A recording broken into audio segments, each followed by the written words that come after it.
खाने पैसा चाहियो हैन आज बिहानै खानु पर्यो मैले तिमीले सधैँ मैले रक्सी खाने पैसा कहाँदेखि पुर्याउने भन त जहाँबाट पुर्याए पनि पुर्याउन त तिमीलाई लाज लाग्दैन दुनिया मान्छेहरूले आफ्ना खेतबारीमा सबले धान रोपेको छन् छिटो पैसा नदिएर मकै ढालिसकेका छन् तिमीलाई अलिकति पनि लाज लाग्दैन तिम्रो यसो पछाडिको कुराहरू फर्केर हेर त तिम्रो छोरालाई कसरी पाल्छौ यो ताराले तिमीले कसरी घरबार गुजारा गर्छौ छोरालाई जसरी पाले पनि 13 वर्षको उमेरमा मैले बिहे गरिदिने हो के कुरा गर्छस् तिमी गतिलो भएको तिम्रो छोराछोरी गतिलो बनाउँछौ त चाहिँ कुन गतिलो नि छिटो पैसा ले यहाँ हामी नभनेपछि छैन मैले कहाँ त दिए त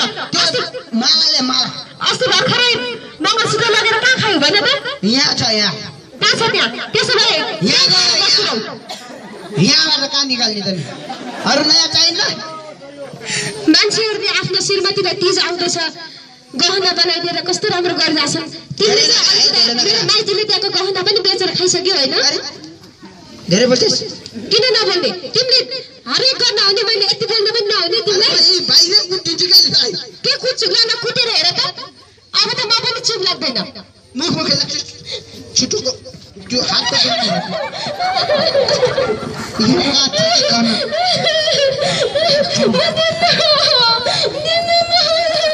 अक्का छिटो निकाल अक्का राखेछ दिनु भने यो हातको निकाल दिन्न म दिन्न यहाँ निकाल दिन्न भने दिन्न हेलो सुबादेला पुलिसलाई बोलाऊ मेरो पुलिसलाई बोलाउने अहिले म यिनीहरूले छोड्यो भने पक्ताले तपाईँले यो स्वास्नीले किन कुटिरहनु भएको छ पैसा दिनु त कुटियो पैसा दिनु हजुर सर अनि यसरी तपाईँले कुट्न मिल्छ आफ्नो स्वास्नीलाई मेरो स्वास्नी त हुन्छ तपाईँको स्वास्नीबाट तपाईँले कुटेपछि घरेलु हिंसा हुन्छ लैङ्गिक हिंसा हुन्छ तपाईँले यसको बारेमा कानुनको बारे बुझ्नु भएको छ हिंसा सिंसा थाहा छैन सर मैले यो मेरो बुढीले पैसा दिनु सुन्नुहोस् तपाईँले यसरी कुटिरहनु भएको छ हजुर यो भनेको तपाईँको घरेलु हिंसा लैङ्गिक हिंसा अन्तर्गत पर्दछ बुलोकी ऐन 2066 अनुसार तपाईँले यसरी चाहिँ घरमा स्वास्नी कुटेपछि यस्तो खालको लैङ्गिक यो हिंसा अपनाएपछि तपाईँले 6 महिनादेखि 1 वर्षसम्म जेलमा जानुपर्छ 3000 देखि 25000 सम्म जरिमाना तिर्नुपर्छ यदि तपाईँलाई कसैले उक्साएर गर्नु भएको छ भने त्यो उक्साउने व्यक्तिलाई त्यसको आधा हुन्छ त्यसो भएकोले तपाईँले यो जो गरिरहनु भएको छ यो छोडेन हातमा समात्दैन तपाईँ चाहिँ फाइट खेल्नुहुन्छ होइन फाइट कहाँ गरेको छु मैले यो यस्तरी समात्नु त भएन नि सर अब हेर्नुहोस् तपाईँले यसरी स्वास्नीलाई कुटिरहनु भएको छ अब हामीले तपाईँलाई 6 महिनासम्म करिब 6 महिना सर 3000 देखि 25000 सम्म जरिमानाको लागि अब हिरासतमा लिन्छौँ हामीले मेरो बुढोलाई नलगिदिनुहोस् हाम्रो घरको मामालाई आयो हामी आफै मिलाउँछौँ सर आइन्दा यस्ता घटनाहरू हामी हुन दिदैनौँ सर बिन्ती गर्छु सर नलगिदिनुहोस् यो कानुनको कुरालाई माफी हुँदैन तपाईको श्रीमानले जसरी तपाईलाई बारम्बार कुटिरहनु भएको छ यसरी घरेलु हिंसा गर्नु भएको छ तपाईँ यसरी पीडित हुनुहुन्छ अब हामीले यो घटना हामी हुन दिदैनौँ सर बिन्ती सर एकचोटिलाई माफी गरिदिनुहोस् मेरो बुढोलाई नलगिदिनुहोस् लैङ्गिक हिंसा कसुर ऐन 2066 अनुसार हामीले उहाँलाई 6 महिनासम्म हिरासतमा राखेर हामीले जेलमा लिन्छौँ र अनुसन्धान गरेर हामीले उहाँलाई 3000 देखि 25000 सम्म जरिमाना हामीले तोक्छौँ 6 महिना त नजाम सर हैन नगरिदिनु सर किनकि हामी हजुरलाई सिरियस कुरा गरिरहेको छु म गम्भीर तरिकाले भनिरहेको छु कानुनको कुराहरू माफी माग्ने मान्छेले काटेर म चाहिँ अब कहिले काट्दिनँ भनेपछि छुट हुन्थ्यो होला उसले 20 वर्ष जेल जानुपर्छ तपाईँले यसरी पीडा सुन्नु भएको छ लैङ्गिक हिंसा भएको छ तपाईँ पीडित हुनुहुन्छ त्यसो भएको हुनाले अब हामी तपाईँको श्रीमानलाई हामी जिल्ला पदाधिकारीले रूपमा लिन्छौँ उहाँ लिएर हामीले अनुसन्धान हामीले गर्छौँ अनुसन्धान गरिसकेपछि तपाईँको तडप गरेको हामीले पायौँ भने उहाँलाई हामीले 6 महिना पनि कैद राख्छौँ र उहाँलाई 3000 देखि 25000 सम्म दुवै कारबाही गर्छौँ र अब हामीले उहाँलाई लिन्छौँ ल उहाँलाई समात्नुहोस् नगर्नु सर बिन्ती गर्छु सर यसपालिलाई छोडिदिनु सर मेरो बुढा नलगिदिनु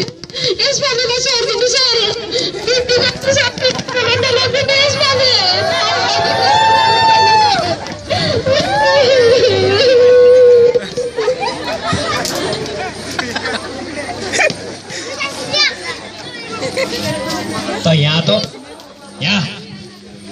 त यहाँ भनेपछि यहाँ आइज यहाँ बस बस न बस बस उठ उठ उठ उठ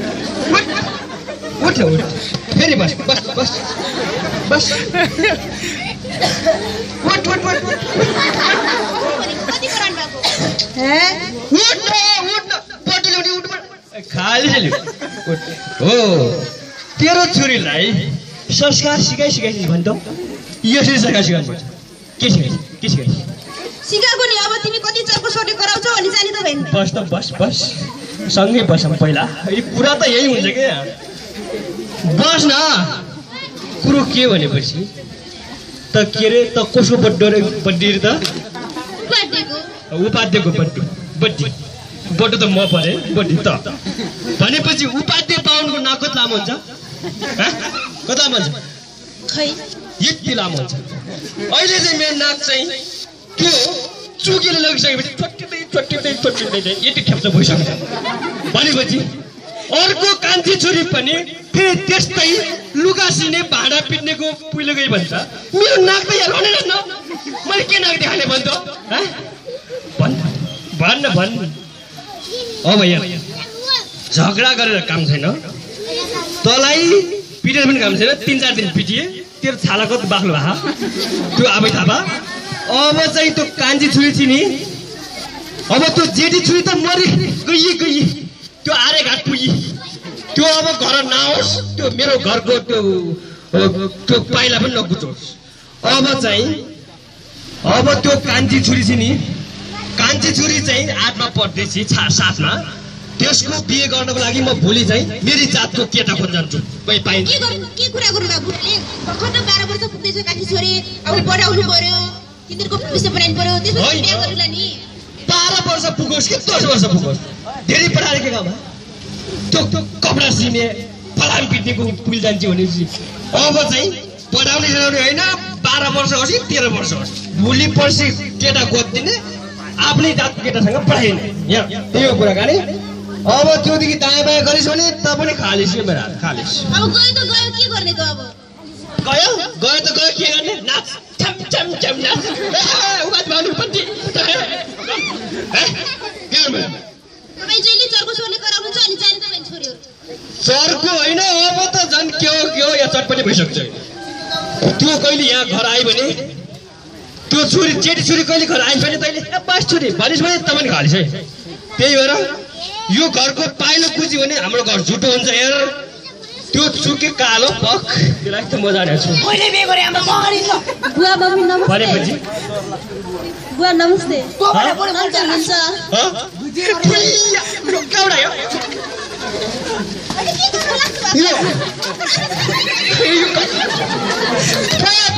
पानी चोको ओइ पर्दा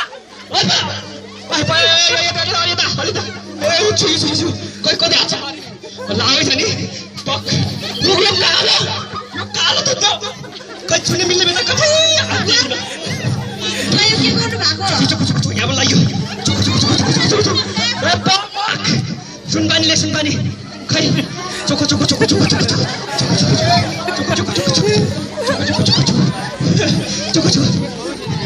अनि यता आइज छुइलिस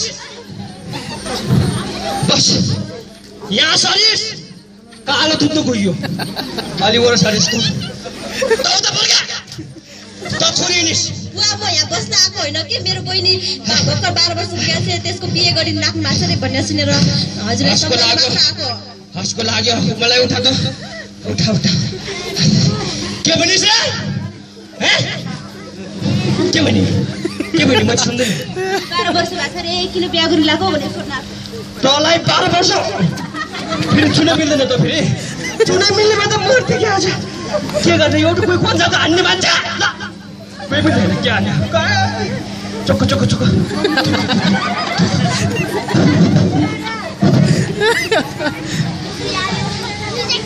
चान्छ सिखा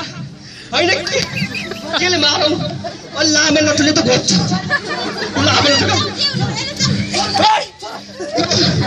मारेर चुक्रा तँलाई पनि खाल्छ फेरि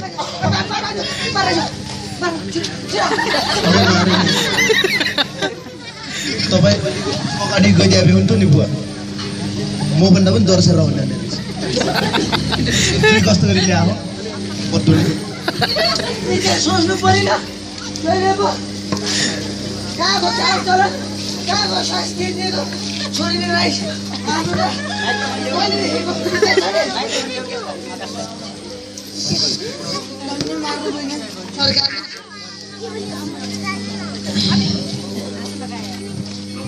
तपाईँहरू किन निराश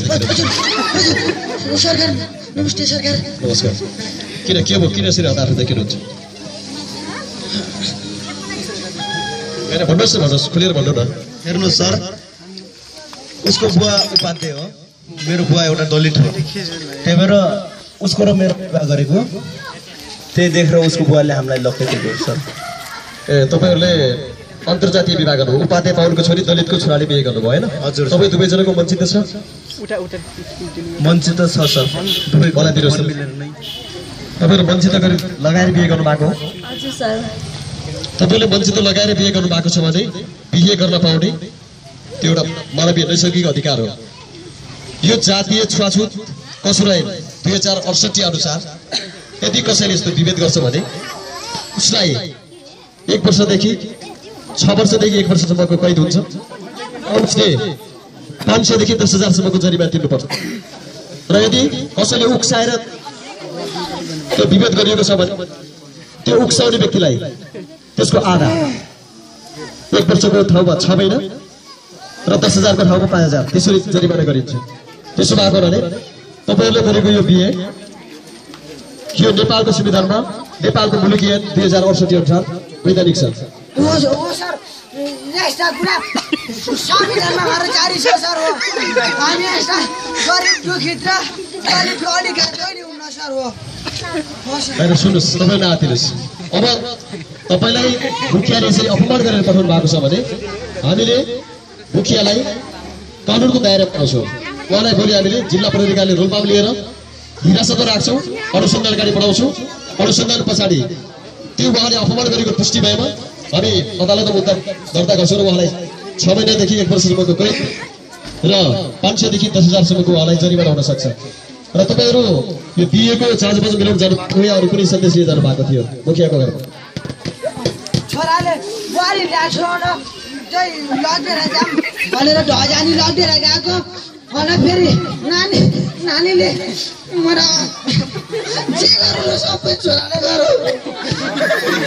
मैले त बोल्ला कोल घराना गइछ आज मैले यस्तो चिन्दैन सब छाडेर राख्यो लजा हत्तेरे बुढा त्यस्तो रुने हो हैन सुन्नुस् तपाईले आतिनुस् न हामीले सर यो के रे त्यो कारबाही हुन्छ भन्नुभयो जरिमाना हुन्छ भन्नुभयो यो नेतालाई पनि हुन्छ कि सर्वसाधारणलाई मात्र त्यस्तो नियम नीति प्रयोग हुन्छ हैन यो कानुन भनेको कानुनमा माथि कोही पनि हुँदैन नेता मन्त्री तलको सबै सर्वसाधारण सबैलाई कानुन लाग्छ त्यसको लागि अदालतमा मुद्दा दर्ता गर्नुपर्छ र उसले के काम पुर्याएको छ उसले के अपराध घटाएको छ त्यसको पुष्टि भएपछि सबैले कानुन हुन्छ खैयाले सजायको कुरा गर्छ सजायले पाना हिँड्ने जोइले छोरी अर्काको छोरी नउठाएर ल्याएपछि आफ्नो इज्जत मिल्नेसँग आफ्नो सम्पत्ति धन सम्पत्ति मिल्नेलाई लिएर आउनुपर्छ उठाउने त अर्का छोरी हो अर्काको भाइ अदालतमा मुद्दा हाला तेरो सम्पत्ति छ खुबै हैन सुन्नुस् नेपालमा अहिले 20औं शताब्दीमा 21औं शताब्दीमा गइसकेको छ नेपाल पहिले राजतन्त्रको देश थियो अहिले लोकतन्त्र गणतन्त्र आइसकेको छ नेपालको संविधान बनिसकेको छ अब जनताका छोराछोरीहरू सभामुख राष्ट्रपति प्रधानमन्त्री बनिसकेका छन् र अहिलेसम्म भएको यो थिचोमिचो अब त्यसो हुँदैन नयाँ संविधान बनेको छ विभिन्न मुलुकी ऐनहरू बनेको छ बाल विवाहको कानुन बनेको छ यो जातीय छुवाछुत तथा यो कसुर ऐन सम्बन्धी 2068 को ऐन बनेको छ र बाल विवाहको यो मुलुकी ऐन 2020 बनेको छ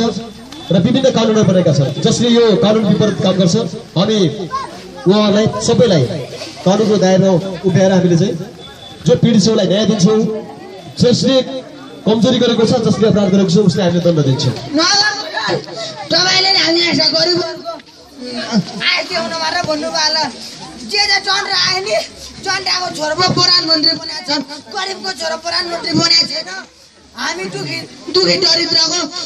सुख गली पनि आउने होइन ध्वजा लिएर आएको हेर्नुहोस् ल हट्नु नि घन्टे डुगेर हेरे ध्वजा पनि जिउनु र भइगयो अब होइन अब हामी धेरै लामो कुरा नगरौँ होइन उहाँले के भन्न खोजिनुहुन्छ भन् सबै भनेर गराइसकेर बाटो पुरै बुढा त्यस्तो नगर्नु न बुवा तपाईँ पनि उहाँ सरले कुरा गर्नुहुन्छ कारबाही सबैलाई हुन्छ अरे सबैलाई एउटै नियम लागु हुन्छ भन्नुभएको छ अनि तपाईँ कस्तो कुरै बुझ्नुहुन्न कि तपाईँ र केही तपाईँलाई अन्तिममा भन्नुपर्ने कुरा केही राख्नुहोस्। अन्तिममा के भन्न चाहन्छु भने सर यो जातीय विभेद अन्त्य होस् अनि बाल विवाह पनि अन्त्य होस्। किन तपाईँको गाउँमा बाल विवाह पनि छ? बाल विवाह पनि भइसकेको छ झन्डै उसको बहिनीको पनि झन्डै विवाह गराउन लाग्नु भएको थियो उसको बुवाले मुखियाजीले। सुन्नुहोस् बाल विवाहको